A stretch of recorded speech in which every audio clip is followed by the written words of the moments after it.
Hello everyone. कैसे हैं आप सभी लोग। I am your free mentor Krishna Singh. आज हम लोग देखने जा रहे हैं नीट फिजिक्स 2024 पेपर एनालिसिस। ठीक है, हम लोग आज ओनली पेपर एनालिसिस करेंगे। सॉल्यूशन की बात आज हम लोग नहीं कर रहे हैं। सिर्फ हम लोग ये देखेंगे कि नीट 2024 में फिजिक्स का पेपर किस पैटर्न से आया था, कौन से टॉपिक से कितने क्वेश्चन दिए गए थे, कौन सा टॉपिक इम्पॉर्टेंट है और मोस्ट इम्पॉर्टेंट टॉपिक कौन सा है। जो आप लोग पढ़ लें अगर तो अच्छा खासा नंबर आपका हो जाएगा। तो आज वही हम लोग करते हैं। तो चलिए शुरू करते हैं हम लोग। पेपर सेट है जो हमारे पास वो है Q1। ठीक है, और पेपर में कई सीरीज होते हैं Q1 Q2 Q3 इस टाइप से। तो हमारे पास है पेपर का जो सेट है Q1। ठीक है, तो Q1 हम लोग देखते हैं। आगे चलते हैं। ये सारा रिटर्न है, ये आपको भरने के लिए आता है। ठीक है, आगे चलते हैं हम लोग। देखिए यहाँ पे हम लोग फिजिक्स का यहाँ दिया हुआ है क्वेश्चन 1 to 35। ठीक है, तो सबसे पहले हम लोग क्वेश्चन 1 जो पेपर 1 में जो दिया हुआ है वो हम लोग देखते हैं। ये हमारे पास सीधा सीधा यहाँ लिखा हुआ है ट्रुथ टेबल। तो आप लोग पेपर एनालिसिस किस तरह से करेंगे, ये हम लोग लिखेंगे डिजिटल। ठीक है, फिजिक्स डिजिटल। ठीक है, बस आप लोग ये टॉपिक देखिएगा, यहाँ लिखा हुआ है फिजिक्स डिजिटल। ठीक है, और या तो आप लोग लिख लीजिए ये गेट। पेपर एनालिसिस आपको इसी तरीके से करना है। डिजिटल लिखिए और गेट लिखिए। ठीक है, और पेपर को एनालिसिस कीजिए कि हाँ गेट से हमारा एक क्वेश्चन आया हुआ है। ठीक है, और आगे हम लोग बढ़ते हैं। दिया हुआ अ व्हील ऑफ बल्क, पढ़िए आप लोग क्वेश्चन और देखिए ये कौन से टॉपिक से क्वेश्चन दिया हुआ है। ठीक है, सारा क्वेश्चन आप लोग पढ़िए और देखिए टॉपिक कौन सा है हमारे पास। ठीक है,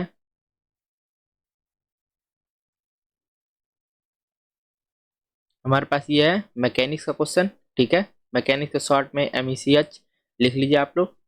ठीक है, आगे बढ़ते हैं हम लोग थर्ड क्वेश्चन की तरफ।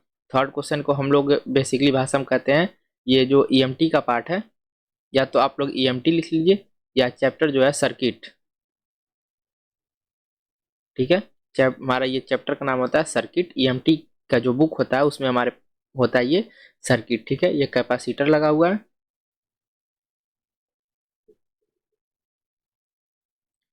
और उसके बाद फिर क्वेश्चन थर्ड हमारा हो गया। फिर हम लोग क्वेश्चन फोर्थ पे चलते हैं। क्वेश्चन फोर में हमारा देखिए क्या दिया हुआ है। दिया हुआ है at instant of time t displacement of any particle is given to T-1 SI unit under influence of force 5 newton. ये हमारे पास जो है ये भी मैकेनिक्स का है। ठीक है, और ये हमारा NLM मतलब न्यूटन लॉ ऑफ मोशन का क्वेश्चन है। ठीक है, या तो सिंपल मैकेनिक्स ही है ये।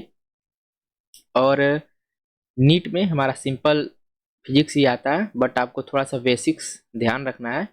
ठीक है, तो क्वेश्चन नंबर 5 हम लोग देखते हैं। Given below two statement, statement दिया हुआ है आपका। ठीक है, इसी तरीके से आप लोग पेपर एनालिसिस कीजिएगा और उसके बाद देखिएगा आप लोग कि पेपर किस पैटर्न से आ रहा है, कौन से टॉपिक से हमारे पास क्वेश्चन है। लास्ट में मैं आपको काउंट करके भी बता दूंगा कि कौन से बुक से मतलब कौन से टॉपिक से आपके ज़्यादा क्वेश्चन बनते हैं। ठीक है, और क्वेश्चन नंबर हम लोग 6 पे चलते हैं। देखिए दिया हुआ गिवन है two body A and B same mass. ठीक है, ये कोलिजन का हमारा देखिए यहाँ पे लिखा हुआ कोलिजन। कोलिजन का मतलब मैकेनिक्स। ऐसे आपको देखना है।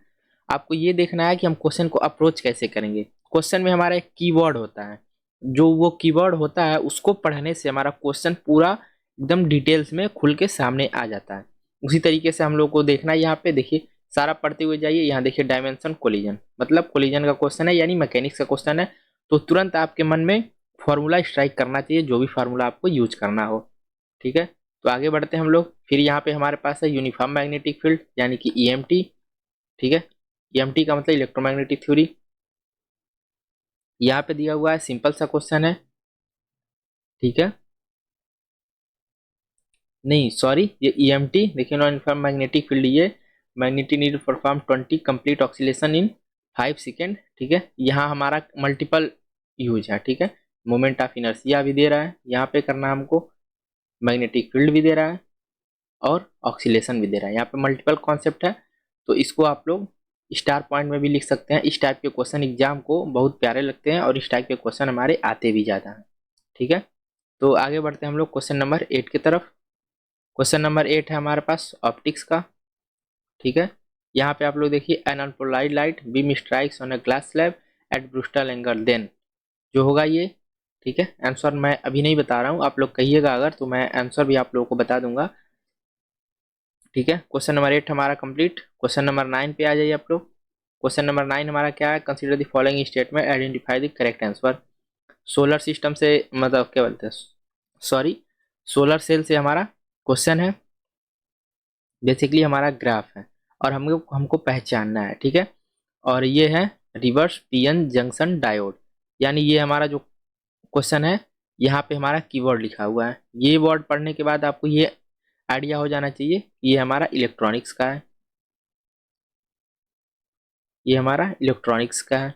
ठीक है, और फिर आगे बढ़ते हैं हम लोग क्वेश्चन नंबर 10 की तरफ। जो क्वेश्चन नंबर 10 है हमारा वो काइनेटिक एनर्जी। ठीक है, और डी ब्रोगली वेवलेंथ ये है फ्री पार्टिकल, यानी कि ये हमारे पास है।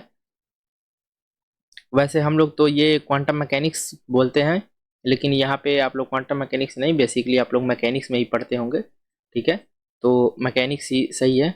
वैसे मैं एमएससी फिजिक्स से हूँ, इस वजह से हमारे हमारे वहाँ इसको बोला जाता है बेसिकली क्वांटम मैकेनिक्स का क्वेश्चन है, बट यहाँ पे ये ठीक है। सॉरी, क्वांटम मैकेनिक्स नहीं, मॉडर्न फिजिक्स बोला जाता है। मॉडर्न फिजिक्स के अंदर जो टॉपिक्स आते हैं उसको हम लोग ये बोलते हैं, और लेकिन आपके वहाँ मैकेनिक्स में ही सिर्फ दिया हुआ। ठीक है, और फिर हम लोग आगे बढ़ते हैं क्वेश्चन नंबर 10 पे। क्वेश्चन नंबर 10 भी हमारा ईएमटी से है। ठीक है, मैं सर्किट नहीं लिख रहा हूँ, सीधा ईएमटी लिख रहा हूँ। आप लोग एक बार देख लीजिएगा और पेपर का प्रिंट आउट आप लोग ले लीजिएगा, या तो अगर पीवाईक्यू आपके पास हो तो बुक के वहीं आगे पेंसिल से आप लोग लिखते जाइए। बुक ये मत सोचिए कि बुक गंदा हो रहा है या देखने में अच्छा नहीं लग रहा, बुक गंदा होगा, जो पढ़ेगा उसी का बुक गंदा होगा। और जिसका बुक ज़्यादा गंदा है, ज़्यादा डर्टी है, मतलब कि वो ज़्यादा पढ़ रहा है। ठीक है, इसी तरीके से हम लोग क्वेश्चन नंबर 12 पे चलते हैं। ठीक है, there are quantities which have the same dimension as those of solid angle are. Solid angle से हमारा ये क्वेश्चन है, देख लीजिएगा आप लोग। फिर हमारे पास आ गया ईएमटी। ईएमटी का भरमार मिलेगा आपको। ठीक है, इलेक्ट्रोमैग्नेटिक थ्योरी आपको भरमार मिलेगा पेपर में और ज़्यादा पूछता है। और फिर हमारे पास आ गया मैकेनिक्स, मोमेंट ऑफ इनर्शिया दिख रहा है यहाँ पे, यानी कि मैकेनिक्स। क्वेश्चन नंबर 14 हो गया। क्वेश्चन नंबर 15 हम लोग देख रहे हैं, यहाँ पे दे रहा है ये एक्स कुछ फंक्शन दिया हुआ है, represented the motion of particle executing simple SHM. ठीक है, the amplitude of time period of motion. ठीक है, टाइम पीरियड यानी मैकेनिक्स का क्वेश्चन है ये, मैकेनिक्स एसएचएम यही क्वेश्चन है ये। ठीक है, तो इस तरीके से हमको पेपर एनालिसिस करना है। मैं एक काम करता हूँ, जल्दी जल्दी आप लोगों को सारा लिख के एक बार बता दे रहा हूँ। ठीक है, और आप लोग भी अपने बुक में लिखते चलिए, या पीडीएफ मैं आपको टेलीग्राम पे अपने भेज दूंगा। हमारा टेलीग्राम है @फ्री मेंटोर।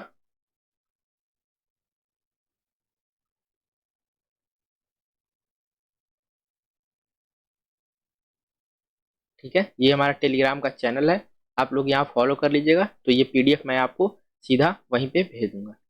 ठीक है, फिर हम लोग के पास है 16 नंबर का question, the mass of planet is 1/10 that of math and diameter half of the earth. ठीक है, ये भी हमारा मैकेनिक्स का ही क्वेश्चन है। क्वेश्चन नंबर 20 हम लोग साथ साथ में देखते चलते हैं पैरेलली। ये हमारे पास, ये भी मैकेनिक्स इसको हम लोग बोलेंगे, वैसे तो ये है मॉडर्न फिजिक्स का। ठीक है, जिसमें हम लोग nuclear fission, nuclear emission, alpha decay, beta decay, ये सब हम लोग पढ़ते हैं। Alpha decay, beta decay, gamma decay, ये सब सारी चीज़ें हैं, वही हम लोग देखते हैं। तो पेपर एनालिसिस आपको समझ में आ रहा होगा हम लोग कैसे करते हैं। ये है मैकेनिक्स का क्वेश्चन। आप लोग यहाँ देखिए, हॉरिजेंटल फोर्स 10 न्यूटन, फोर्स जहाँ आ गया मतलब कि मैकेनिक्स का क्वेश्चन है सीधा। मतलब देखिए पेपर में हमारे पास मैकेनिक्स, ठीक है, और ईएमटी, इससे आपको बहुत ज़्यादा ही क्वेश्चंस मिलेंगे, यानी कि मैकेनिक्स आपको बढ़िया से पढ़ना है और ईएमटी, ये दो मेजर इंपॉर्टेंट टॉपिक्स हैं। फिर हमारे पास स्टार्ट हो रहा है थर्मोडायनेमिक्स, यानी कि थर्मो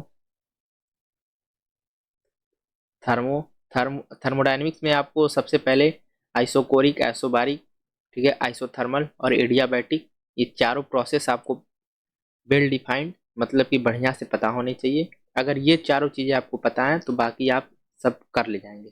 ठीक है, तो एक काम करूंगा मैं, इसके बाद एक वीडियो थर्मोडायनेमिक्स प्रोसेसेस जो हैं उसके बारे में मैं एक वीडियो डिटेल्स में बना दूंगा फॉर्मूले के साथ, जिसमें आप लोगों को बहुत ही आसानी हो जाएगी। ठीक है, और आई बटन में मैं लिंक भी दे दूंगा। ठीक है, फिर हम लोग इसी तरह का क्वेश्चन नंबर 22 देखते हैं। क्वेश्चन नंबर 22 हमारा है ये ऑप्टिक्स का क्वेश्चन। बेसिकली ये है राइट एंगल प्रिज्म, प्रिज्म मतलब ऑप्टिक्स ही है। और क्वेश्चन नंबर 19 हमारा स्टेटमेंट है।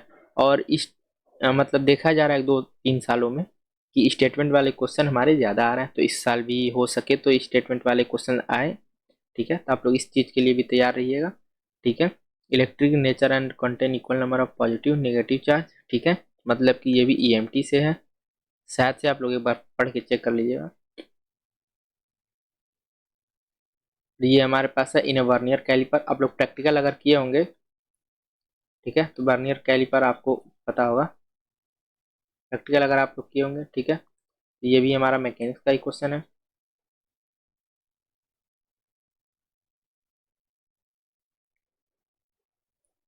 इसी तरीके से हमारे पास यंग डबल स्लिट YDSC, इसको हम लोग शॉर्टकट में YDSC भी बोलते हैं, ये हमारा ऑप्टिक्स का क्वेश्चन। ठीक है, a thin plate circular disc of radius 4.5 centimetre place gently over the surface tension of water. ठीक है, ये हमारा मैकेनिक्स का ही फ्लूइड का, बेसिकली ये फ्लूइड इसको हम लोग बोलते हैं। मैं आपको साथ साथ सब टॉपिक भी बताते चल रहा हूँ। फ्लूइड का ये क्वेश्चन है, सरफेस टेंशन। ठीक है, फिर हमारे पास आ जाता है मैकेनिक्स का क्वेश्चन, जिसको बेसिकली मॉडर्न का चैप्टर बोला जाता है, free space and correct statement photon. ठीक है, ये न्यू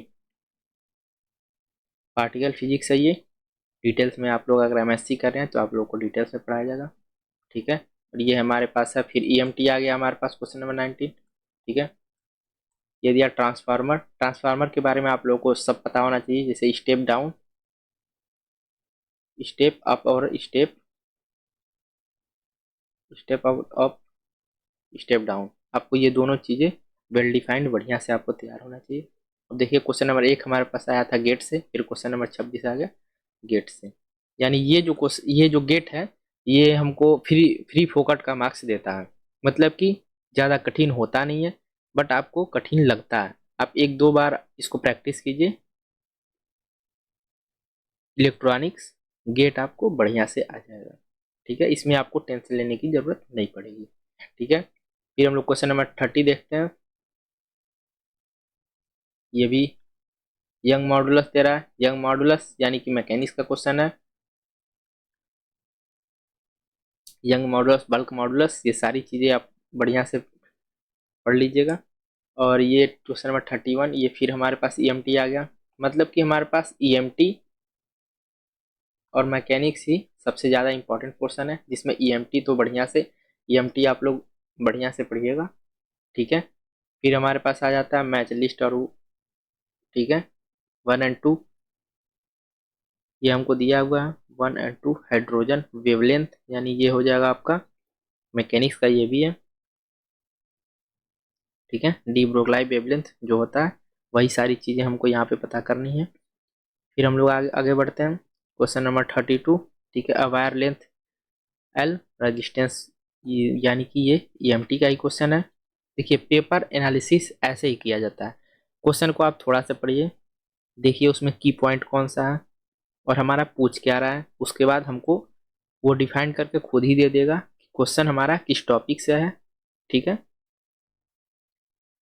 फिर उसके बाद हम लोग आएंगे क्वेश्चन नंबर 33 पे, ये भी ईएमटी का ही क्वेश्चन है। ये हमारा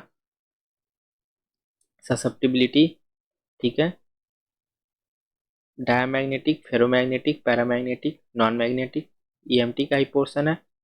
ठीक है,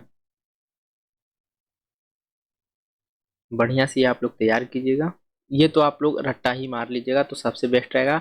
और डायमैग्नेटिक, फेरोमैग्नेटिक, पैरामैग्नेटिक, ठीक है, इन सब चीज़ों का एक ग्राफ भी होता है, ग्राफ भी आप लोग, डायमैग्नेटिक का इस तरह से ग्राफ होता है। ठीक है, और पैरा का ऐसे होता है और फेरो का कुछ ऐसे होता है, तो आप लोग ग्राफ याद कर लीजिएगा तो आप लोगों के लिए ज़्यादा बेस्ट रहेगा। फिर हम लोग आगे बढ़ते हैं। क्वेश्चन नंबर 35 दे रहा है। अब बॉब बॉब आ गया, मतलब कि ये मैकेनिक्स का क्वेश्चन है। तो पेपर एनालिसिस आपको पता चला कि कैसे करना है। मैं 2024 का पूरा पेपर एनालिसिस कर देता हूँ, और उसके बाद आप लोग 2023 का, 22 का, 21 का कम से कम आपको 10 साल के पेपर एनालिसिस करके लिखना भी है। इसी तरीके से, जिस तरीके से यहाँ मैं लिखा हुआ हूँ, इसी तरीके से आप लोग भी अगर लिख लेंगे तो आप लोगों के लिए बेस्ट रहेगा। एग्जाम टाइम में आपको काफ़ी हेल्पफुल होगा। कम से कम आपको ये तो नहीं लगेगा कि एग्जाम पास आ गया और मैं कुछ पढ़ा नहीं हूँ। काफ़ी बच्चों की ये इंक्वायरी रहती है कि सर मैं पढ़ा तो सब हूँ बट मुझे पता नहीं है। तो आप लोग लिखते रहिए कि मैं कितना पढ़ा हूँ, क्या पढ़ा हूँ, टिक करते रहिए, लिखते रहिए मुझे इतने दिन में ये पढ़ना है। ठीक है। तो क्वेश्चन नंबर इसी तरीके से हम 36 देखते हैं। ये कैपेसिटर का क्वेश्चन है, यानी ईएमटी का क्वेश्चन है। फिर ये भी हमारा ईएमटी का ही क्वेश्चन है, सर्किट। ठीक है। यानी ईएमटी और मैकेनिक्स हमारे पास बहुत ज़्यादा मिलेंगे। फिर बॉब सिंपल पेंडुलम, ठीक है, एसएचएम मैकेनिक्स। 39 हमारे पास टीवी कर्व, कर्व आ गया। टीवी, टीवी का मतलब ये हो जाएगा आपका थर्मो में। ठीक है। आप क्वेश्चन पूरा पढ़ेंगे तो आपको बढ़िया से आएगा। देखिए यहाँ पे लिखा हुआ चार्ल्स लॉ। चार्ल्स लॉ जो होता है वो केटीजी थर्मो में ही पढ़ाया जाता है। इस तरीके से आप लोग पेपर एनालिसिस कीजिएगा एक बार। मैं तो ये सारा कर ही दे रहा हूँ। ठीक है। इसी तरीके से ये हमारा आ जाएगा सर्कुलर ऑर्बिट, ग्रेविटेशन का क्वेश्चन। ग्रेविटेशन का क्वेश्चन हमारे पास ये आ जाएगा। ठीक है। ये भी मैकेनिक्स ही है। ठीक है। और केपलर्स लॉ, केपलर्स लॉ आप लोग बहुत बढ़िया से पढ़ लीजिएगा। केपलर्स लॉ वेरी इंपॉर्टेंट है। ठीक है, एग्जाम के पॉइंट ऑफ व्यू से। फिर हमारे पास आ जाएगा फिर पावर रेटिंग, यानी कि EMT. Iron ball of length, magnetic moment, bent middle length such that the arm 60 degree and each the magnetic moment, magnetic moment यानी ये मैकेनिक्स। ठीक है। क्वेश्चन नंबर 41 और 66 और 42। सबसे पहले हम लोग 42 देखते हैं। ये इसको कहा जाता है ब्रिजेज। ठीक है, ब्रिजेज। अब इसमें आपको देखना है बैलेंस ब्रिज कौन सा है। एक होता है बीटी स्टोन ब्रिज, इसी टाइप से 2-3 ब्रिज और होते हैं। तो वो सारे ब्रिजों का जो ब्रिज होंगे वो सारे फिगर आप बढ़िया से एक बार ड्रॉ कर लीजिएगा, याद कर लीजिएगा। कोई भी अगर उन ब्रिज का कॉपी मतलब सेम क्वेश्चन आ जाए तो वो आपसे कम से कम वो एटलीस्ट गलत ना हो। ठीक है। फिर आ जाते हैं हम लोग क्वेश्चन नंबर 41 पे। Property of electromagnetic, not of electromagnetic, मतलब इलेक्ट्रोमैग्नेटिक का कौन सा प्रॉपर्टी नहीं है, यानी कि ईएमटी है ये। ठीक है। फिर उसके बाद हम लोग मेटेलिक और यंग मॉडुलस, यानी मैकेनिक्स का क्वेश्चन है ये। ठीक है। आगे बढ़ते हैं हम लोग 43। ये यहाँ पे देखिए फोर्स दिया हुआ है। ठीक है, फोर्स डिफाइंड बाय ये the factor of dimensions alpha and beta. Alpha और बीटा की वैल्यू हमको फाइंड करने के लिए कह रहा है, यानी कि ये मैकेनिक्स का क्वेश्चन है। सॉल्यूशन मैं आप लोगों को नहीं करा रहा हूँ, बस मैं आप लोगों को पेपर एनालिसिस कैसे करते हैं पेपर एनालिसिस करने के लिए सिखा रहा हूँ। आप अगर 5 साल के 10 साल के पेपर एनालिसिस कर रहे हैं तो आपको ये आइडिया हो जाएगा कि पेपर कहाँ से आते हैं, कौन से टॉपिक इंपॉर्टेंट हैं। हम लास्ट समय में, लास्ट 2-3 महीने में, हमको लगता है कि 80 या 85 दिन आपके पेपर में बचे हुए हैं। 4 मई को एग्जाम है। तो आप कम समय में ज़्यादा से ज़्यादा या जो इम्पोर्टेंट है उस पर आप ध्यान दे पाएँ, इस वजह से मैं आपको बता रहा हूँ। हम लोग आ जाएंगे क्वेश्चन नंबर 48 पे। Parallel plate capacitor. कैपेसिटर में आपको 2-3 फॉर्मूले होते हैं। ठीक है, वो याद कर लेना है। और पैरेलल प्लेट कैपेसिटर ये आपको बिल्कुल बढ़िया से पता होना चाहिए। और पैरेलल प्लेट कैपेसिटर को आप लोग बढ़िया से देख लीजिएगा और इसके फॉर्मूले भी। ये हम लिख देते हैं ईएमटी, ईएमटी का क्वेश्चन है ये। फिर आ गया हमारे पास क्वेश्चन नंबर 49 और 50 दोनों एक साथ हम लोग देख लेते हैं। क्वेश्चन नंबर 49 जो है वो telescope of an focal length, यानी ये हमारा ऑप्टिक्स का क्वेश्चन है।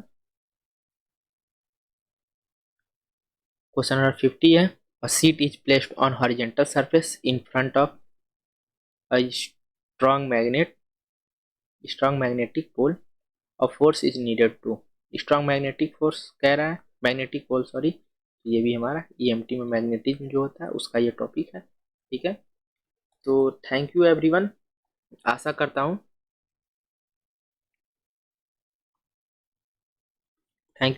आशा करता हूँ कि आप लोगों को वीडियो पसंद आया हो। वीडियो अगर पसंद आई हो तो आप लोग वीडियो को लाइक कीजिएगा, शेयर कीजिएगा, सब्सक्राइब कीजिएगा चैनल को, और वीडियो को अपने दोस्तों के पास ज़्यादा से ज़्यादा पहुँचाइए ताकि आपके जितने भी सारे दोस्त हैं सारे लोग मिल जाएं, सारे लोग बढ़िया से पेपर एनालिसिस कर लें, और आप लोग एक कॉमन ग्रुप बना लीजिए या मेरे टेलीग्राम चैनल पे जुड़ जाइए। टेलीग्राम का लिंक नीचे डिस्क्रिप्शन में दिया हुआ है, वहाँ से आप लोग जुड़ जाइए, और जो भी मुझसे बात करना चाहता हो वो सीधा टेलीग्राम पे मैसेज करें, मैं फ्री टाइम में उसको टेलीग्राम पे मैसेज करके या किसी भी तरह से कांटेक्ट करके मैं उससे बात कर लूँगा, और जो भी दिक्कत परेशानी हो आप मुझे बता सकते हैं, मैं उसका कोशिश करूँगा कि समाधान के लिए कर दूँ। ठीक है, जय हिंद, जय भारत, धन्यवाद।